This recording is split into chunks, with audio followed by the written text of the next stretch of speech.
country. The KMT consolidates and expands its power. Between 1928 and 1937, the Nationalist Party, led by Chiang Kai-shek, had a string of military successes. They defeated rival warlords and pushed the communists back away from important cities. Chiang owed his success to great financial resources and foreign weapons he gained from trading with other countries, including Europeans and the United States. Sun Yat-sen established the KMT to bring democracy to China, but under Chiang Kai-shek, the military ruled. The nationalists did much to create a modern government and a coherent monetary and banking system, and to improve taxation. They expanded the public educational system, developed a network of transportation and communication facilities, and encouraged industry and commerce. Urban and wealthy Chinese benefited from living in nationalist-controlled areas of China. The KMT did little to modernize agriculture or to eradicate disease, illiteracy, and underemployment in the villages, hamlets, and small towns scattered over a continental-sized territory. With conscription or required military service and heavy taxation to support civil war and a collapsing export market for commercial crops, rural economic conditions may have grown worse during the nationalist decade. So that last part is kind of talking about how the policies and the changes that the nationalists were making really were only benefiting the middle to upper class Chinese people, and not the vast majority of the Chinese people who are farmers and peasants and work on the land. And you have 2 questions to answer there. Right, this next section is talking about how the peasant or the communists gain the support of the peasants, and there's a change in who is going to have more control. The nationalists are going to lose some control at this point. So I do want you to watch this documentary. If you can click on it and watch it that way, great. If you have a school computer and you click on it and the YouTube video is blocked, then you can go to my YouTube channel and I'll put a link on our Google Classroom. And then this video is on a playlist that I have called the Chinese Civil War playlist. And so you can watch this Long March video that way, okay? The nationalists controlled most of China's cities in the 1930s, but the communists were able to consolidate power in regions of the South where they instituted communist reforms. In 15 royal bases in central China, they took land from wealthy warlords and redistributed it to the peasants. In 1934, the Nationalist Army started another campaign to defeat the communists. Outnumbered and with less well-trained and equipped army, the CCP and the peasants that followed them decided to retreat. The retreat, led by Mao Zedong, is known as the Long March. The march lasted a year and covered over 6,000 miles, ending in northwest China. Along the way, the Communist Army confiscated property and weapons from local warlords and landlords, while recruiting peasants and the poor into their ranks. The Communist supporters marched over difficult terrain, across rivers, over mountains, and through drastic changes in weather. Of the 90,000 to 100,000 people who began the Long March, only around 7,000 to 8,000 arrived at their final destination. The communists had marched to safety, and Mao Zedong became the leader of their new settlement. So even though many people died during this Long March, along the way, the communists actually gain support of peasants because they are able to hear the communist message and realize that could be a better system, and they could live potentially a better life maybe under a communist leader than under the current nationalist government. You have 2 questions there. The United Front against Japan and the rise of communist power. In 1937, the Japanese invaded China. With a common enemy to face, the nationalists and communists started fighting one another for a limited time to defend against the Japanese. Though they were on the same side, the 2 parties rarely fought with one another.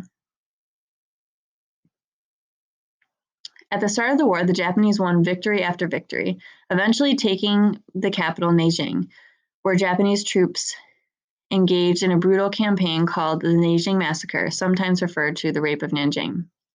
The nationalist government, which was in control of Nanjing before the Japanese invasion suffered. They lost the best of their modern armies, their air force, and access to the country's major industries and railways. In areas of China controlled by the KMT, the people suffered as well. Manufactured goods were scarce and prices went up. The government did not have the ability to produce the food it needed to feed the people. Morale against the military and civilians in nationalist-controlled areas of China was very low in the late 1930s and early 1940s. Corruption spread in the bureaucracy and armed forces. As the war dragged on, government measures to suppress dissent grew oppressive. Secret police activity and the efforts at thought control were aimed not only against communists, but also against all influential critics of the government or the KMT. The Japanese invasion and World War II had the opposite effect on the CCP. The communist leaders had survived 10 years of civil war and had developed a unity, a camaraderie, and a powerful sense of mission. They had learned to mobilize the rural population and to wage guerrilla warfare. In 1937, the CCP had about 40,000 members, and the poorly equipped Red Army numbered perhaps 100,000. But by 1945, the party claimed to have an army of more than 900,000 and a militia of more than 2 million. It also claimed to control areas with a total population of 90 million. These claims were disputable, but the great strength and wide geographic spread of communist organization was a fact. They were convincing evidence that the areas under communist control extended for hundreds of miles behind Japanese lines in northern and central China. The communist success was the result of many factors. Communist troop commanders and political officers in areas behind Japanese lines tried to mobilize the entire population against the enemy. Party members led the village communities into greater participation in local government than had been the case before. They also organized and controlled peasants' association, labor unions, youth leagues, and women's associations.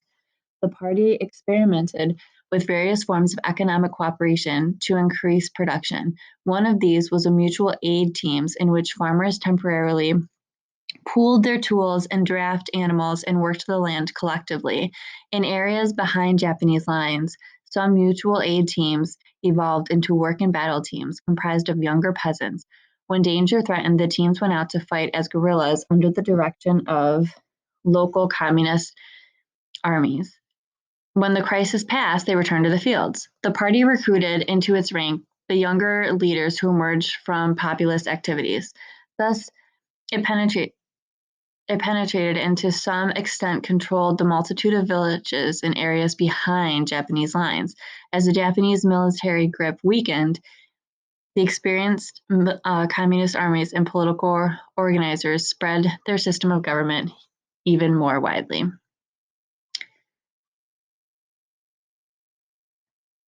The end of World War II and the defeat of the Nationalists. In 1945, the United States used 2 nuclear bombs against the Japanese. The Japanese surrendered soon after. As a result, they withdrew their troops from China, and hostilities between the KMT and the CCP reignited. From 1945 to 1949, the two groups engaged in an all-out civil war. The communists continued to gain support from the peasants, expand their territory, and promote propaganda that painted the nationalists as too loyal to the United States to act in China's best interests. As the communists conquered more regions of China, they brought the land reforms to peasants throughout the country that made them so popular in the Northwest. They encouraged peasants to seize landlords' fields and other property. The party leaders believed that to crack the age-old peasant fear of the local elite and overcome the traditional respect for property rights required unleashing the hatred of the oppressed.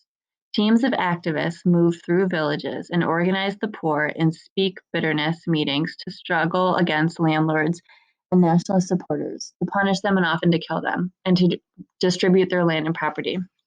Rural China went through a period of terror, yet the party gained from the revolutionary dynastism. Morale was at a fever pitch, and for those who had benefited from land distribution, there was no turning back. The communists won military victory after military victory against the nationalists. All along the way, their armies grew with enthusiastic peasants joining the ranks. By the end of 1949, Chiang Kai-shek and the KMT were retreated to Taiwan, an island off the coast of China, where they established their own country called the Republic of China. Mao Zedong and his communist supporters unified the rest of China and on October 1st, 1959, declared the establishment of the People's Republic of China. And then you have one question to answer here. So that was the Chinese Civil War.